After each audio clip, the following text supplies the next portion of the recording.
कर्म को जानने के लिए आपवादिक अवस्था को छोड़कर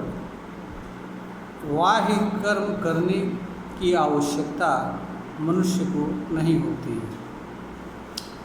यह सही है कि मनुष्य कर्म की जानकारी उस समय हो पाती है जब वह कर्म से जुड़ता है, वह भी जब मनुष्य समभाव से किसी कर्म से जुड़ता है। मनुष्य एक विचारशील प्राणी होता है, इसलिए मनुष्य विचार के माध्यम से किसी भी कर्म से जुड़ सकता है और किसी भी कर्म पर विचार कर सकता है। मनुष्य कर्म के हर पहलुओं पर विचार कर सकता है और विचार करने के दौरान कर्म से जुड़े जो भी प्रभाव होते हैं वह सभी प्रभाव मनुष्य के ऊपर दृष्टिगत होते हैं, पड़ते हैं, जिनके आधार पर मनुष्य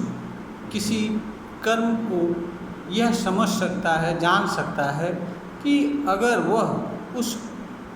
कर्म को बाह्य कर्म के माध्यम से करेगा तो उसका परिणाम उसके ऊपर क्या आएगा। विचार के माध्यम से मनुष्य अलग अलग कर्मों पर विचार करके अलग अलग कर्मों के प्रभाव के भेद को भी जान एवं समझ सकता है तथा मनुष्य यह भी जान सकता है कि वह किस कर्म को कि मनुष्य को किस कर्म के साथ किस तरह का व्यवहार करना चाहिए। अर्थ यह है कि मनुष्य को किस कर्म को करना चाहिए और किस कर्म को नहीं करना चाहिए। मनुष्य विचार के माध्यम से कर्म के कारण को समझ सकता है, कर्म के उद्देश्य को समझ सकता है, कर्म के फल को समझ सकता है, कर्म करने के प्रयोजन को समझ सकता है। मनुष्य विचार के माध्यम से कर्म के माध्यम से मिलने वाले फल पर भी विचार कर सकता है तथा यह जान एवं समझ सकता है कि जिस कर्म को वह करने के बारे में विचार कर रहा है या अथवा जिस कर्म को वह करना चाह रहा है उस कर्म का फल उसे प्राप्त होने पर उसकी स्थिति क्या होगी। मनुष्य अधिक से अधिक समस्त कर्म को वह विचार करके जान सकता है।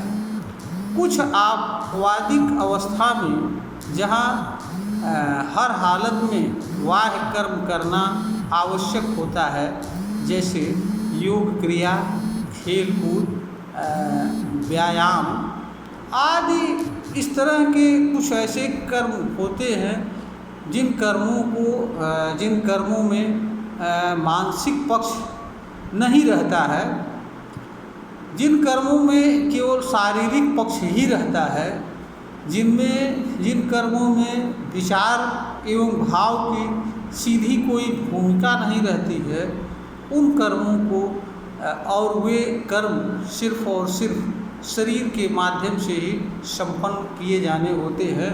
तथा जो कर्म ऐसे होते हैं जो स्वयं एवं दूसरों के लिए भी किसी तरह का नुकसान नहीं पहुंचाने वाले होते हैं और जो कर्म धर्म, कानून, नियम, विधि के द्वारा बाह्य रूप में करने पर किसी तरह का अवरोध उत्पन्न करने वाले नहीं होते हैं। इस तरह के कर्मों को जानने के लिए मनुष्य बाह्य कर्म अर्थात शारीरिक क्रिया के माध्यम से करके भी मनुष्य जान एवं समझ सकता है। इसके अतिरिक्त अन्य सभी कर्म और कर्म से जुड़े हर पहलू एवं उसके हर पक्ष को मनुष्य विचार के माध्यम से, कर्म से, समभाव से जुड़ सकता है और विचार करके कर्म का सम्यक ज्ञान प्राप्त कर सकता है, निर्णय कर सकता है कि किस कर्म को करना चाहिए, किस कर्म को नहीं करना चाहिए और किस कर्म के विरुद्ध कौन सा व्यवहार करना चाहिए। कर्म न करना अर्थात अकर्म भी एक तरह का कर्म होता है। मनुष्य अपने शरीर को अकर्म की अवस्था में रखकर भी अकर्म से होने वाले प्रभाव को जान सकता है और यह जान सकता है कि अकर्म की अवस्था में मनुष्य को रहना चाहिए या नहीं रहना चाहिए। कर्म का कोई रूप स्वरूप आकार प्रकार नहीं होता है, यह जिस चीज़ के माध्यम से संपन्न होता है उसी के माध्यम से यह व्यक्त होता है और इसीलिए मनुष्य कोई भी कर्म करने के लिए स्वतंत्र होता है और कर्म पर उसका पूरा अधिकार होता है,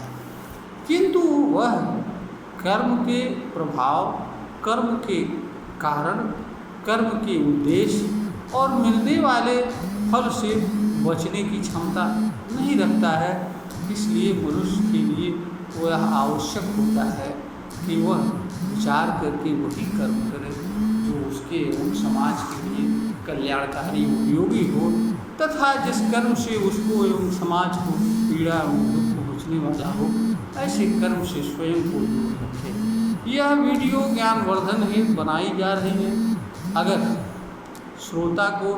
ज्ञानवर्धन के योग्य प्रतीत होती है तो इसे लाइक करें, शेयर करें और सब्सक्राइब करें।